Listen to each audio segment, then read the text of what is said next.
दोस्तों आज हम आपको पैसे मैनेज करने के 5 स्मार्ट टिप्स बताने वाले हैं जिनका इस्तेमाल करके आप अपने पैसे को सही तरीके से मैनेज कर सकते हो। फॉर एग्जांपल, मान लो दो दोस्त हैं ए और बी। ए जो दोस्तों 20,000 रुपये हर महीने कमाता है, बी जो दोस्तों 50,000 रुपये हर महीने कमाता है। अब मान के चलते हैं आने वाले 10 साल बाद आप मुझे ये बताइए कमेंट करके कि सबसे ज़्यादा पैसा किसके पास होगा, ए के पास होगा कि बी के पास होगा।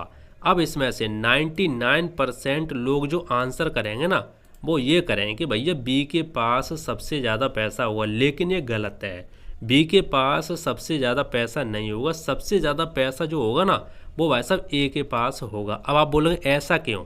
क्योंकि ए जो है पैसे कम कमाता है, बी जो है पैसे ज़्यादा कमाता है। लेकिन बात पैसे कमाने की नहीं है, बात पैसे को सही तरीके से मैनेज करने की है।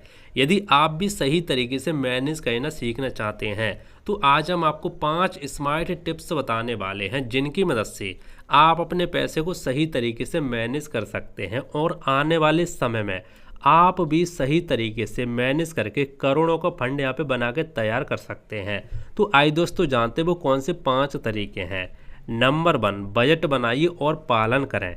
दोस्तों आपको क्या करना है, हर महीने अपनी कमाई और खर्च लेके जो भी आप पैसे कमाते हैं, ठीक है, और जो भी आप खर्च करते हैं उसको आप ज़रूर नोट करें। खर्च को 3 हिस्से में आप बांट सकते हैं।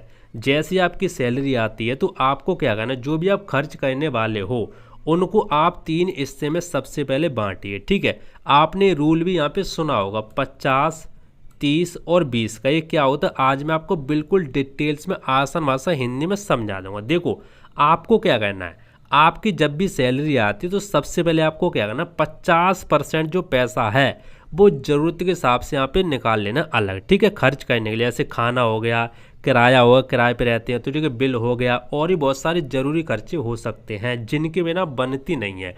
उसमें आपको क्या करना, 50% पैसा यहाँ पे निकाल लेना है। ठीक है, जितने भी आप पैसे कमाते हो उसका 50% अलग निकाल लेना खर्च के लिए।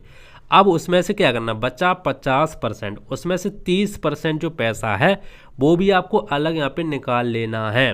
ठीक है, उसका क्या करेंगे, उसकी जो इच्छाएं आपकी होती है, जैसे मनोरंजन हो गया, शॉपिंग हो गई, या मान लो आपको फ़ोन लेना है, ठीक है, जिनकी ना बन तो रही है लेकिन आपको इंटरेस्ट है, आपको लेना है, तो वो भी आप यहाँ पे 30% पैसा निकाल सकते हैं हर महीने। अब आपको क्या करना है, अब 50% में से बचा 20%। अब 20% पैसा आपको अलग यहाँ पे निकाल देना, किसके लिए, बचत और सेविंग के लिए। ठीक है, सॉरी, बचत और निवेश के लिए। अब बचत कैसे करनी, निवेश कहाँ करना, वो भी हम आपको आगे समझा देंगे। ठीक है, तो ये आपको रूल जरूर अपनाना है। इसी रूल को अपना करके आप आने वाले समय में भाई साहब करोड़ों का फंड यहाँ पे बना के तैयार कर सकते हैं। अब देखो आपकी कितनी भी यहाँ पे सैलरी हो सकती है, उसी के हिसाब से आप अलग अलग परसेंटेज में पैसे यहाँ पे निकाल सकते हैं। आपके यहाँ पे समझ में आ गया हो, आगे मैं आपको और भी डिटेल्स में समझा दूंगा, डोंट वरी। ठीक है, तो पहला पॉइंट आपको ये ध्यान रखना है। अब दूसरा जो आपको पॉइंट ध्यान रखना वो आपको कहना, खर्च पर नियंत्रण रखें। जो भी आप पैसे खर्च करते हैं वो ऐसे नहीं उल्टे सीधे यहाँ पे उड़ा दें, वो भी आपको यहाँ पे ध्यान से रखना। जैसे गैर जरूरी खर्चे होते हैं, जैसे बाहर खाना खाना, ब्रांडेड चीज़ें खरीदना। ठीक है, आपको ज़रूरत नहीं है फिर भी आपने शौक मौज में यहाँ पे खरीद ली अपने बजट से बाहर, तो वो आपको नहीं करना है। वो जो आपने यहाँ पे 30% पैसा निकाला है इसी में से आप यहाँ पे खरीद सकते हैं चीज़ें। ठीक है, तो इस तरीके से आप चलेंगे तो आपको पैसे यहाँ पे अच्छे से मैनेज हो पाएगा।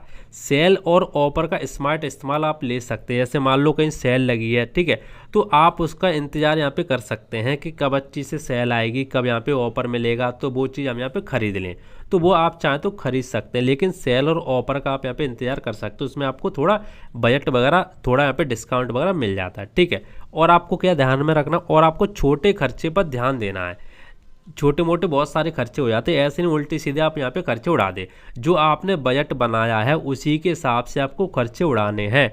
ऐसा नहीं है करे हमारे खर्चे जहाँ पे 30% है, अरे हम इसमें 40% कर लेते हैं, अगले महीने यहाँ पे 30% हम बचत और निवेश में कर देंगे, तो ऐसा आपको नहीं करना है। यदि आप ये रूल अपनाते हैं लंबे समय के लिए तो आप आने वाले समय में करोड़ों के यहाँ पे फंड बना सकते हैं। तो दूसरी चीज़ आपको ये ध्यान रखनी है। तीसरा जो आपका पॉइंट है वो है बचत को प्राथमिकता दें। देखो ये काफ़ी इंपॉर्टेंट चीज़ है जो बहुत सारे लोग गलतियाँ पे कर ही देते हैं। जैसे कमाई होते ही पहले बचत करें, जैसे ही आप जो पैसे कमाते हो सबसे पहले आपको क्या करना है, उसमें से 20% पैसा निकाल करके या तो आप SIP में डाल सकते हैं, FD में डाल सकते हैं, RD में यहाँ पे डाल सकते हैं। ठीक है, ये तीनों ही बेस्ट ऑप्शन है, आप चाहे इनमें से अलग अलग यहाँ पे कहीं भी डाल सकते हैं।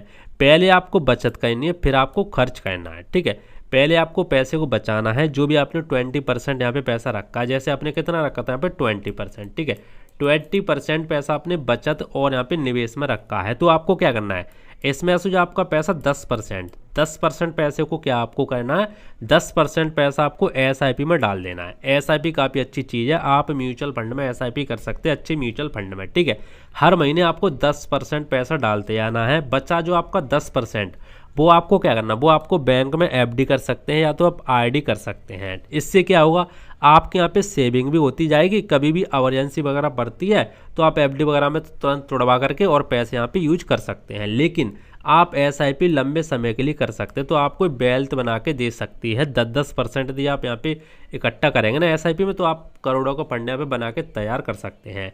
तो जो मैंने आपको शुरुआत में बताया था कि आपको 20% पैसा बचत और निवेश पर करना है, तो निवेश का मतलब क्या हो गया, SIP में आप यहाँ पे कर सकते हैं। SIP बेस्ट ऑप्शन है। SIP में आपको लंबे समय भाई साहब 12% से लेकर के 15% तक रिटर्न आसानी से मिल जाते इक्विटी म्यूचुअल फंड में, तो काफ़ी बेस्ट ऑप्शन है। इतने ज़्यादा रिटर्न आपको कहीं भी देखने को नहीं मिलते हैं। लेकिन मैं क्या कर रहा हूँ, निवेश के लिए और आपको बचत भी करनी है ना, तो आपका जो बचा 10% पैसा वो आप सेविंग में डाल सकते हैं या तो आप FD कर सकते हैं। ठीक है, ये दोनों काम आप कर सकते हैं। क्योंकि देखो होता क्या है, SIP में क्या होता है, कभी मार्केट ऊपर जाता है, कभी नीचे जाता है, तो सारा का सारा पैसा आप SIP में डाल देंगे तो आपके पास कोई बचत नहीं बचेगी। तो आपको क्या करना, 10% पैसे यहाँ पे SIP में डालना है और 10% पैसा आपको बचत करनी है, आपको बैंक में FD वगैरह में डाल देना है, वो आपका सेफ रहेगा। ठीक है, उस पर भी आपको 6 से 7% इंटरेस्ट मिलेगा, लेकिन वो आप पैसा आपका सेफ रहेगा, कभी भी आप यहाँ पे निकाल सकते हैं। तो ये चीज़ दोस्तों आपको ध्यान रखनी है, तो आपके यहाँ पे समझ में आ गया होगा। ठीक है, अब दोस्तों जो हमारा चौथा पॉइंट आता है वो आता है स्मार्ट निवेश करें। जैसे मैंने आपको शुरुआत में क्या बताया था, स्मार्ट निवेश करें, जैसे सुरक्षित और लंबी अवधि वाले विकल्प चुनें। जैसे आप म्यूचुअल फंड में निवेश कर सकते हैं, जैसे म्यूचुअल फंड में SIP वगैरह लमसम के माध्यम से इन्वेस्ट कर सकते हैं, PPF अकाउंट में आप जमा कर सकते हैं, सोना वगैरह बाई कर सकते हैं। लेकिन जो बेस्ट ऑप्शन मेरे तरफ से निकल के आता ना, वो भाई साहब इन्वेस्ट करने के लिए, सेविंग के लिए नहीं बोल रहा मैं, सेविंग के लिए तो FD वगैरह बेहतर है। ठीक है, इन्वेस्ट के लिए mutual fund is a best option यहाँ पे निकल के आता है। ठीक है, म्यूचुअल फंड के आगे PPF आपका फेल हो जाता है और गोल्ड भी आपका फेल हो जाता है, तो म्यूचुअल फंड बेस्ट ऑप्शन निकल के आता है इन्वेस्टमेंट के लिए, तो मैं आपको यही यहाँ पे करूँगा। ठीक है, बाकी आप अपने हिसाब से यहाँ पे देख सकते हैं। जो हमारा आखिरी पॉइंट है नंबर 5, खर्च और निवेश को ट्रैक करें। मोबाइल ऐप या एक्सेल में खर्च लिखें और ट्रैक करें, या तो आप कॉपी वगैरह में लिख सकते हैं, या तो आप अपने मोबाइल में एप्लीकेशन बहुत सारे आते हैं उसमें आप लिख सकते हैं। जो भी आप खर्च करते हैं उनको आप लिखते जाएं कि भैया इस महीने हमारा क्या खर्च हुआ है। ऐसा तो नहीं है जो हमने 50% यहाँ पे भाई साहब निकाला था अपना पैसा खर्च के लिए, उसमें से कहाँ कहाँ गया, कैसे कैसे गया। ठीक है, तो वो चीज़ आप यहाँ पे ट्रैक कर सकते हैं, लिख सकते हैं। डिजिटल भुगतान से नकद खर्च पर कंट्रोल रहता है। देखो दोस्तों होता क्या, बहुत सारे मैंने यहाँ पे देखा भी है कि आप ज़्यादातर कोशिश करें आप अपने हाथों से पैसे दें, ज़्यादातर आप अपने मोबाइल एप्लीकेशन से डिजिटल यहाँ पे पेमेंट ना करें। उससे क्या होता है पता नहीं चलता, हमें ऐसे ही पैसे देते रहते हैं। तो आपको क्या करना है, आपको अपने हाथों से पैसे देने हैं, तो हमें लगता है कि हमारे हाथों से इतने पैसे गए हैं, तो वो भी आप यहाँ पे कंट्रोल कर सकते हैं। महीने के अंत में अपनी आदतें देखकर सुधारें। देखो महीने के अंत में आपको क्या करना है, जो भी आपने बजट बनाया है, जो भी आपने खर्चे किए हैं, वो आपने नोट वगैरह किए होंगे। अब उनमें से आपको ये देखना है जो भी हमने इसमें से खर्चा किया इस महीने, इसमें से जो हमने खर्चा किया ऐसा तो नहीं कोई फालतू खर्चा कर दिया हो जिसके बिना बन रही हो लेकिन हमने कर दिया है, तो उसको आप अगले महीने यहाँ पे रोक सकते हैं, सुधार सकते हैं। तो दोस्तों ये थी 5 आदतें, ठीक है, ये थी 5 आपके स्मार्ट टिप्स जो आप यहाँ पे इस्तेमाल कर सकते हैं, ठीक है, अपने पैसे को सही तरीके से मैनेज करने के लिए। इसी तरीके से आप यहाँ पे ये रूल जरूर अपनाएं, 50-30 और 20 का, 50-30-20 का ये रूल आपको जरूर अपनाना पड़ेगा। ये रूल आने वाले समय में आपको करोड़पति बना के रख देगा, ठीक है, क्योंकि धीरे धीरे आप यहाँ पे SIP वगैरह करते जाएंगे, उसी तरीके से आप करोड़पति यहाँ पे बनते जाएंगे। तो दोस्तों उम्मीद करता हूँ आज का वीडियो आपको पसंद आया होगा। फिर भी दोस्तों यदि आपको कोई डाउट है तो आप नीचे कमेंट करके पूछ सकते हैं, मैं आपको रिप्लाई देने का जरूर कोशिश करूँगा। बाकी दोस्तों मिलते हैं इंटरेस्टिंग नई वीडियो में, तो जय हिंद, वंदे मातरम, बाय बाय।